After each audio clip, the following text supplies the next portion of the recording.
Soyez les bienvenus, sœurs et frères en Christ, au nom de Dieu qui est Père, Fils et Esprit Saint. Amen. À chacun d'entre nous venus ici en quête de lumière, que la lumière du Christ vous accueille et qu'elle se lève en vos cœurs et vous unisse à sa clarté. Car tous nous avons eu part à sa plénitude. Nous avons reçu grâce sur grâce, nous dit l'évangile de Jean. Telle est la parole pour nous accueillir et pour nous faire du bien pour toute cette semaine qui s'ouvre à nous. Car toute la terre se prosterne devant le Seigneur et elle chante pour lui, elle chante pour son nom. Sœurs et frères en Christ, en ce dimanche matin, le 16 janvier, le deuxième temps après l'Épiphanie, je vous invite avec moi d'ores et déjà à prier. Priez avec le psaume 105 qu'on va antiphoner ensemble et vous prendrez ce qui est en caractère grave. Célébrez le Seigneur, proclamez son nom. Connaître ses exploits parmi les peuples. Chantez pour lui, jouez pour lui. Redis sans fin ses merveilles. Soyez fiers de son saint nom.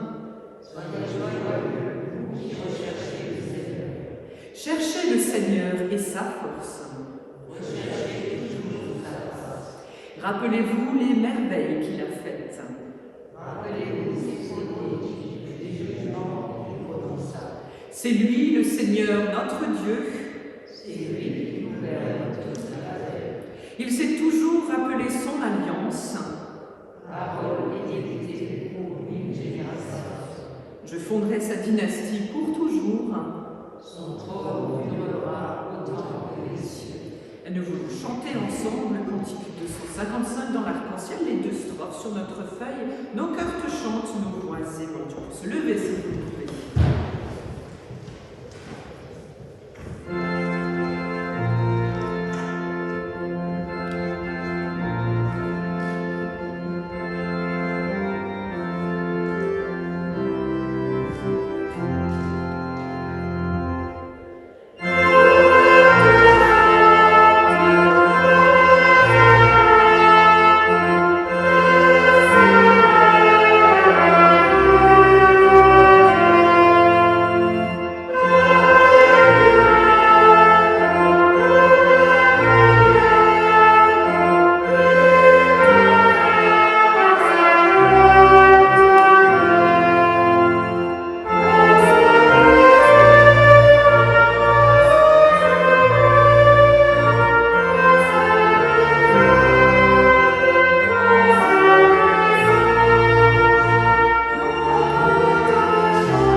Je vous invite à la prière ensemble, à remettre nos vies au Seigneur comme elles sont, là où nous les avons laissées en venant ici, ou peut-être avec tout ce que nous portons en nous en ces instants, que nous souhaitons déposer au pied du Seigneur. Seigneur notre Dieu, nous voici devant toi, tels que nous sommes, avec nos fragilités, avec nos incertitudes, avec nos animosités, nos stress, nos angoisses, avec nos manquements que nous portons. Seigneur, nous les déposons tous devant toi, afin que tu puisses, toi, Dieu de miséricorde, nous pardonner, nous relever et nous redonner vie à chaque instant où nous te prions. Que ta parole, Seigneur, nous accueille et nous relève, qu'elle guérisse notre cœur et notre âme. Faisons-nous de chacun d'entre nous toutes choses nouvelles. Écoute, Seigneur, et prends pitié de nous, Kyrie eleison. Sœurs et frères en Christ, Dieu notre Père nous fait toujours miséricorde. En Jésus-Christ, il nous pardonne, et voici la parole qu'il nous offre. Jamais on ne l'a entendu ni appris. Personne n'a vu un autre Dieu que toi. Agir ainsi envers l'homme qui espère en lui. Alors avec tous ceux qui mettent leur confiance en Dieu, je vous invite simplement à rester debout et à chanter avec moi cette louange à Dieu. Laudate omnes gentes et la deuxième strophe en allemand.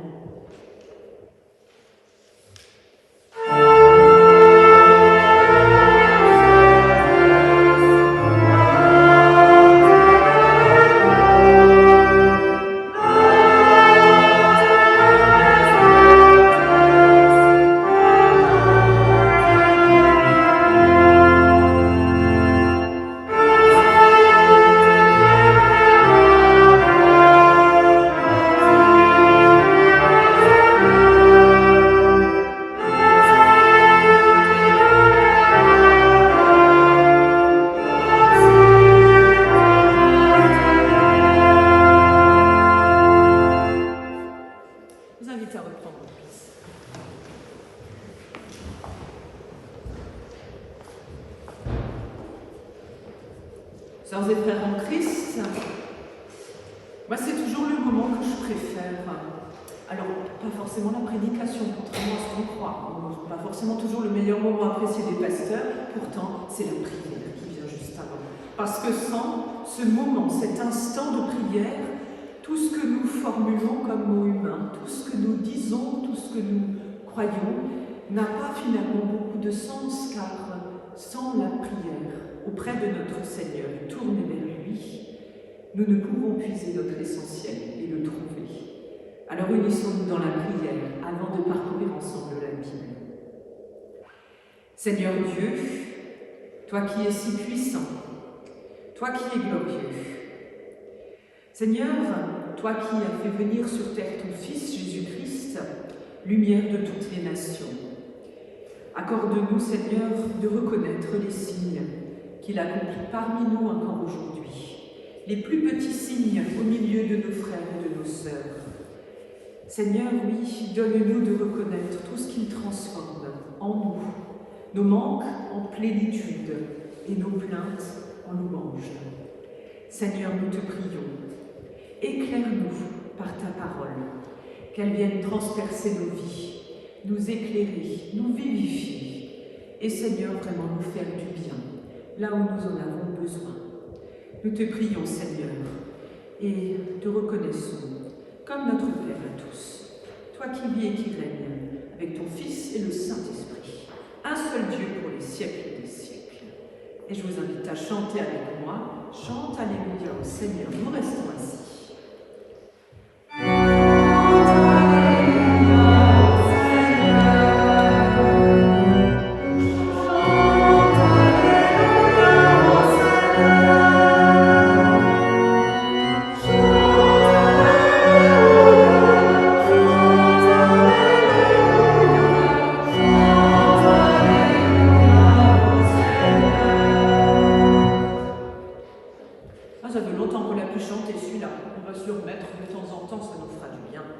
Il est très beau ce chant de louange, car justement pour ce dimanche, voici ces deux lectures qui nous invitent à entrer en joie avec le Seigneur.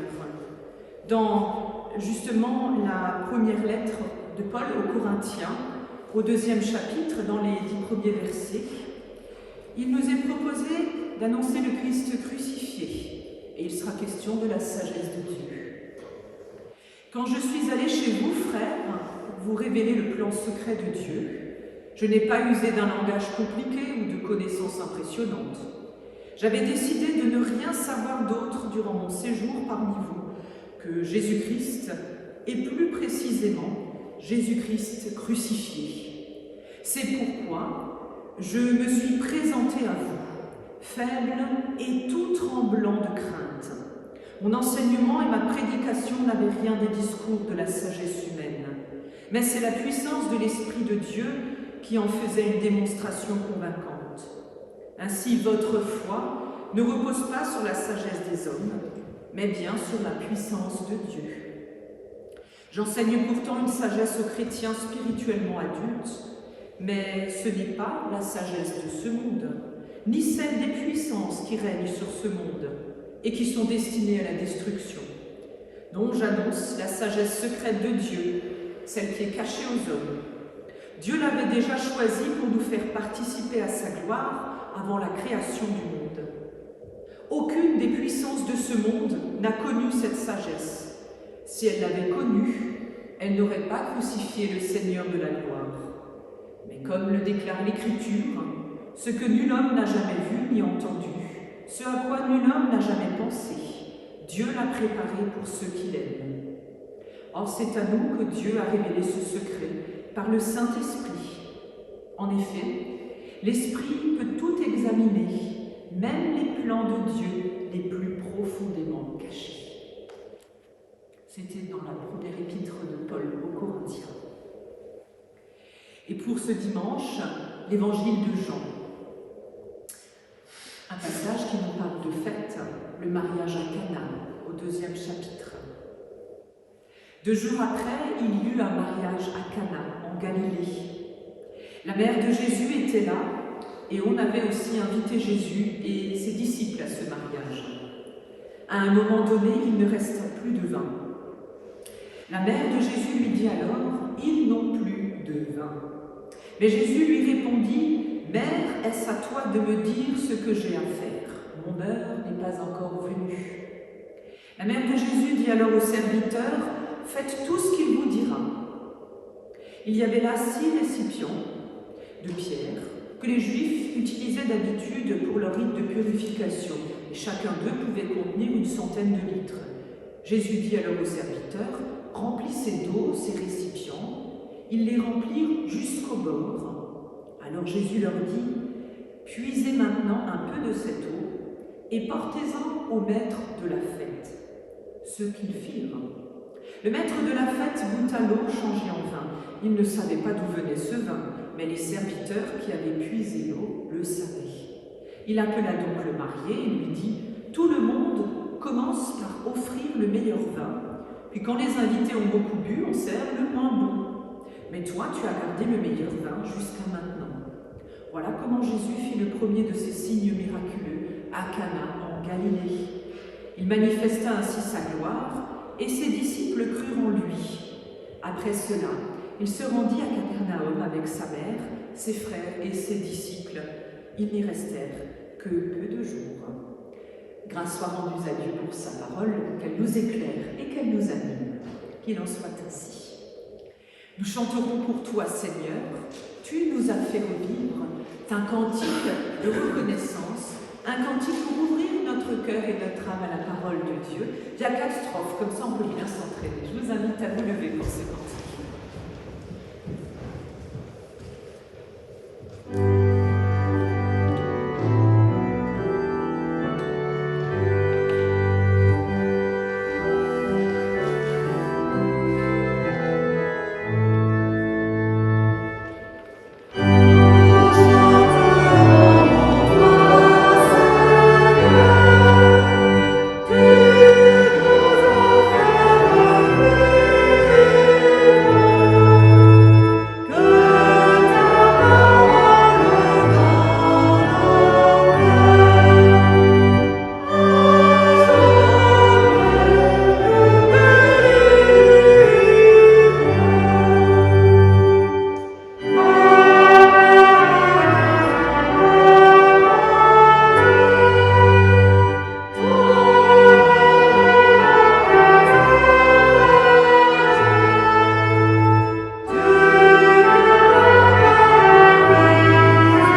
ça y va à fond aujourd'hui. On va prendre le temps alors. Du coup, je me suis appelée à nos deux textes du jour. Ce n'est jamais une mince affaire avec l'apôtre Paul, surtout lorsqu'il s'exprime aux Corinthiens et dans cette première lettre. Puis il y a cet évangile de Jean avec le mariage à Cana, qu'on connaît bien, mais en même temps, il y a beaucoup de choses qu'on oublie de ce texte. Et ces deux textes sont en lien. Ils sont en lien parce qu'ils nous parlent tous les deux d'une bonne nouvelle, de la bonne nouvelle. Alors simplement pour ce matin, sur des frères en Christ, j'ai une petite question à vous poser. Qu'est-ce que c'est donc cette bonne nouvelle? Qu'est-ce que c'est la bonne nouvelle? Avec un B majuscule et un M majuscule. Pourquoi y a-t-il, nous dit-on, une bonne nouvelle dans l'Évangile? L'essentiel, on pourrait le dire avec plein de mots. L'essentiel de la bonne nouvelle, on pourrait le résumer ainsi, repose sur la foi. Point. Et s'arrêter là. La foi en Christ, bien sûr. Mais là, je demanderais, quel Christ? Alors beaucoup me diraient, mais celui qui est ressuscité. Oui, mais pour qu'il ressuscite, le Christ meurt d'abord sur la croix. Il meurt sur la croix en délivrant les hommes de leurs péchés. Et les voilà libérés. Libérés pour vivre pleinement une relation avec Dieu. On pourrait dire, c'est là la bonne nouvelle. Effectivement. Et je crois que dans la bonne nouvelle, il y a cette réponse de la foi. C'est la foi qui nous anime, la bonne nouvelle, la foi en Dieu. Mais c'est aussi un mystère. Qui de nous arriverait à trouver des mots rationnels, des mots matériels pour expliquer cette foi, cette bonne nouvelle, puisque la résurrection du Christ, même sa mort, sont déjà des mystères. Cela dépasse notre compréhension humaine. Et j'ose dire que ça paraît complètement absurde. Et oui. C'est pour cela que c'est par l'acte de la foi que le croyant a envers Dieu qu'il peut découvrir la sagesse de Dieu. Et que Dieu, du coup, ne reste pas cette espèce de vieux barbu planté sur un nuage, comme on peut se l'imaginer, ou juste dans la réflexion d'être théologiquement quelque chose qui nous transcende. Dieu ne reste pas quelque part trop loin. Avec les catéchuméniaires, ceux qui démarrent et ceux qui poursuivent leur catéchisme, nous avons ensemble parlé du Notre Père. Et à la question, mais c'est qui notre Père? Le Père de qui? De quoi? Beaucoup m'ont dit, mais oui, comme c'est dit, il est au ciel, là, dans les cieux. J'ai dit, mais alors il n'est pas là. La question les a un peu surpris. Mais pour nous, où est-il Dieu? Où est donc cette bonne nouvelle, aujourd'hui comme hier? Pour celles et ceux qui nous précèdent dans la foi, pour celles et ceux qui vivent à côté de nous, au milieu de nous. Où trouve-t-on Dieu? Est-ce que nous pouvons l'avoir à nos côtés? Peut-il vraiment être présent à nos côtés? Je crois que la bonne nouvelle, c'est vraiment de se dire que l'Esprit de Dieu peut nous donner la force, comme cet Esprit a donné la force à Paul. Paul qui n'était pas un très bon orateur, Paul qui était un peu faiblard lorsqu'il rencontrait ses auditeurs, qui a eu du mal à leur causer. Et dans cet épître aux Corinthiens, on le sent, il a vraiment été gagné par la foi. Christ l'a gagné par l'Esprit de Dieu, et cela a fait naître en lui cette capacité pour encourager, et aussi pour faire naître la foi chez ceux qui l'écoutaient, son auditoire, comme on dit. C'est donc la puissance de Dieu qui s'exprime dans tout ce qui paraît le plus simple, je dirais même le plus humiliant et le plus insupportable, car quand on regarde Jésus-Christ mis sur la croix, on ne peut pas dire que c'est un épisode qui est magnifique. On sait que c'est un événement perturbant, ahurissant pour ceux qui croient en Dieu, pour ceux qui croient à ce Jésus le Messie. Et cela va donc intensifier ce qu'on appelle faire preuve de sagesse. En tout cas, que Dieu est œuvre de sagesse. Cette sagesse-là qui vient du Seigneur s'oppose toujours à celle du monde. Pour bien comprendre, vous savez, on dit souvent qu'il existe des vieux sages. Je connais quelqu'un qui est un vieux sage, ou quelqu'un d'âgé qui est très sage. C'est pour cela qu'on demande toujours aux enfants d'être extrêmement sages, parce qu'on sait qu'ils ne le sont vraiment pas encore. On leur dit, tu devrais être plus sage. Donc on attend d'eux quelque chose que les adultes finalement ne sont pas non plus, désolé. Oui, Dieu a en lui cette capacité innée, c'est Dieu, d'être sage. Et cette sagesse n'est pas celle du monde et celle des humains. Paul nous le redit, la seule chose qui a donc de l'intérêt pour nous les humains, c'est d'arrêter de chercher la sagesse en tout point. Ce n'est pas notre but en tant que croyants, mais c'est la seule chose qui a de l'intérêt, c'est Jésus-Christ crucifié. Oui, sans ce passage de la croix, il n'y aurait pas de croyants au Christ. Il n'y aurait pas de croyants au Fils de Dieu.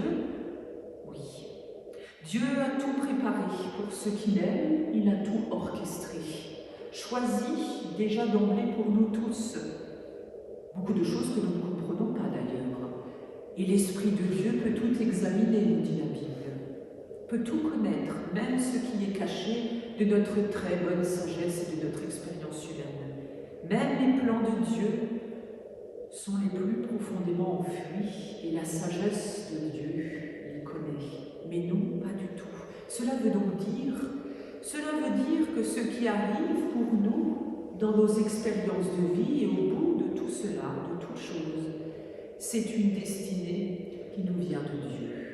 Et c'est le meilleur qui nous est confié, tout comme Jésus a vécu, mort, puis ressuscité. Et en reprenant justement cet évangile du jour, vous me direz le lien avec le mariage de Cana, mais oui, lorsque Jésus s'est rendu dans cette petite localité de Galilée au nord du pays, et qu'il a fait son premier miracle, c'est le tout premier miracle, lors de ce mariage, tout le monde était heureux, on chantait, on louait Dieu, on chantait Alléluia. Bref, c'était la fête, la vraie.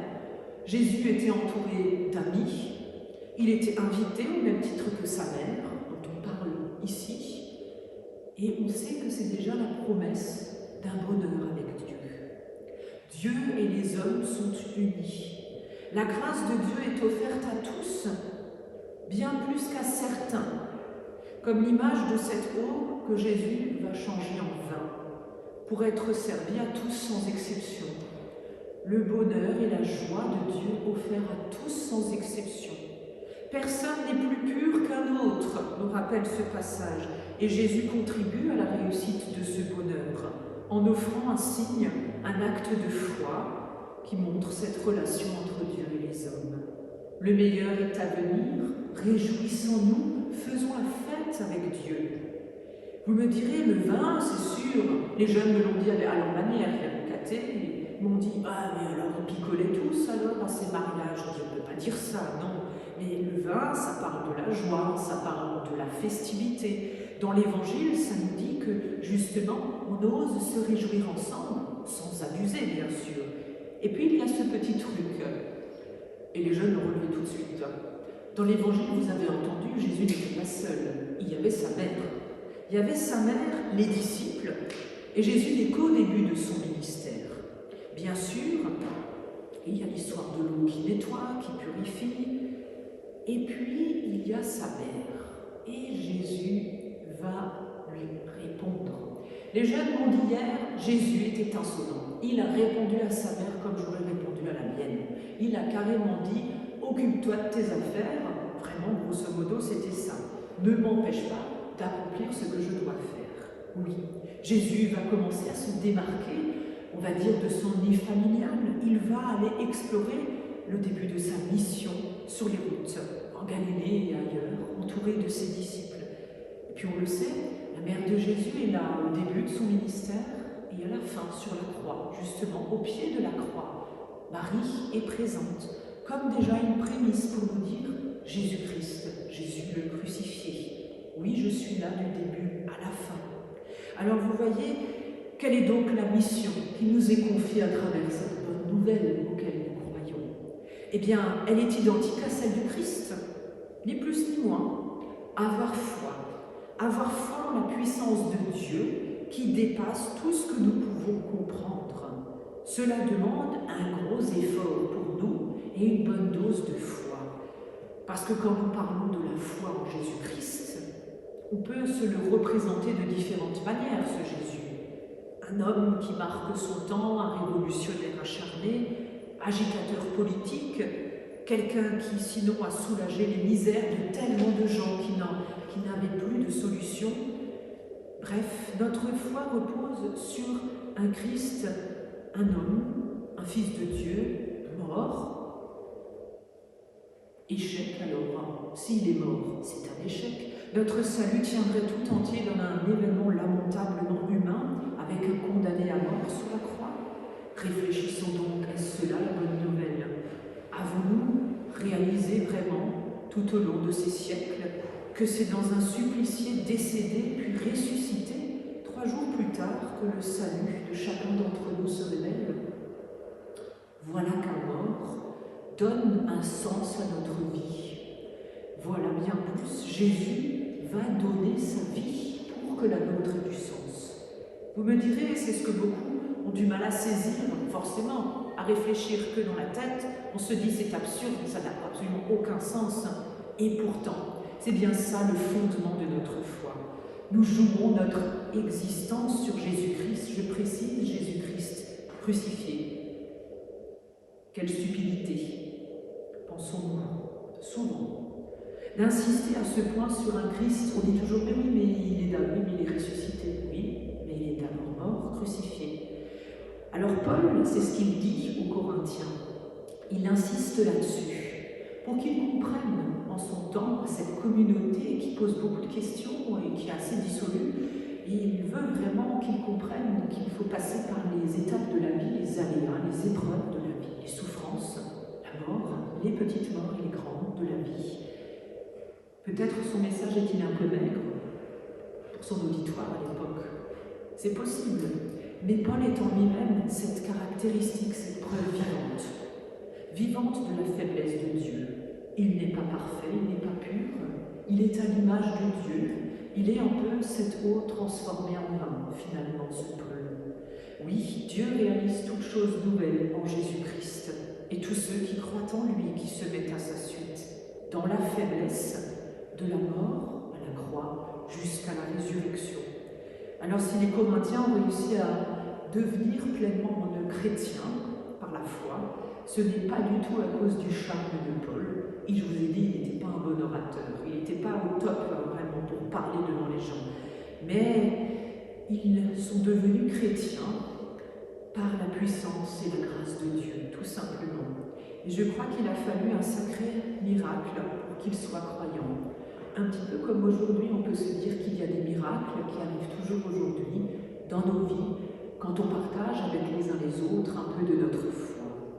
Nous sommes certainement, nous aussi, des apôtres de Paul, qui s'ignorent. Et oui, car il y a bien un domaine dans lequel nous excellons chacune et chacun. Regardez voir un peu dans vos vies, qu'est-ce que nous pouvons chacune et chacun mettre au profit et au service du Christ crucifié et ressuscité dans nos vies. Quelle est donc, de quelle manière la bonne nouvelle de Jésus, nous pouvons la mettre à profit de nos contemporains dans nos vies. Dieu a voulu que la foi des Corinthiens repose sur un fondement solide. Et de même, Dieu veut que notre foi repose également sur un fondement solide. L'Évangile, une puissance de Dieu qui nous sauve et qui nous rend la vie. Alors que nous soyons faibles, que nous nous sentions faibles, justement, c'est là où Dieu nous révèle nos plus belles qualités. Alors, osez être fiers des femmes et des hommes que vous êtes, jeunes et adultes, musiciens ou conseillers. Peu importe, Dieu nous donne la même dose d'amour parce qu'il nous aime et pour nous sauver. Amen.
partager avec moi maintenant la prière d'intercession et le Notre Père. Levons-nous pour la prière.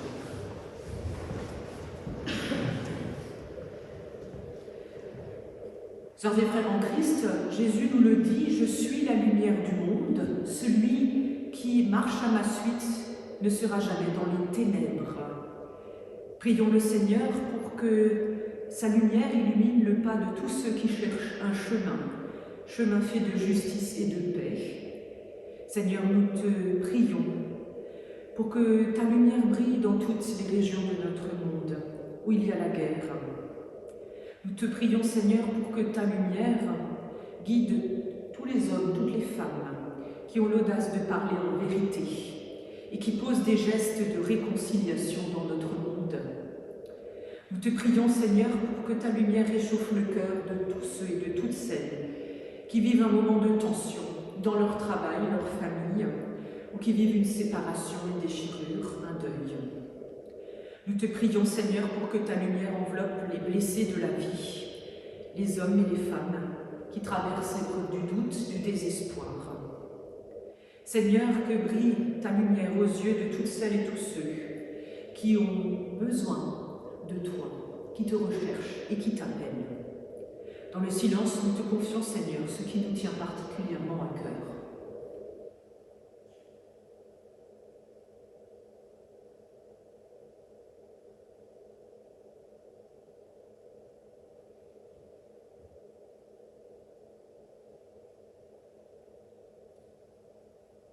Seigneur Jésus, accorde-nous de marcher dans ta lumière. Toi qui es béni pour les siècles des siècles, nous te disons la prière de tous tes enfants. Notre Père, qui es aux cieux, que ton nom soit sanctifié, que ton règne vienne, que ta volonté soit faite sur la terre comme au ciel. Donne-nous aujourd'hui notre pain de ce jour. Pardonne-nous nos offenses, comme nous pardonnons aussi à ceux qui nous ont offensés. Et ne nous laisse pas entrer en tentation, mais délivre-nous du mal, car c'est à toi qu'appartiennent le règne, la puissance et la gloire, pour les siècles des siècles. Amen. Sœurs et frères en Christ, il est temps de rendre gloire à Dieu, avec les deux strophes de notre dernier cantique au numéro 266. Rendons gloire à Dieu notre Père.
Sœurs et frères en Christ, souvenez-nous de cette parole de l'évangile de Jean. Tous nous avons eu part à sa plénitude et nous avons reçu grâce sur grâce. Alors il est temps de vivre de cette grâce que Dieu nous offre et qu'il nous donne pour vivre pleinement avec lui, la vie qu'il nous est donnée. Soyez bénis, soyez gardés, au nom du Père, du Fils et du Saint-Esprit. Que Dieu continue de cheminer en vous, qu'il continue son œuvre en chacune et en chacun d'entre vous. Soyez gardés, soyez bénis, Dieu est toujours avec vous. Amen. Très bon dimanche.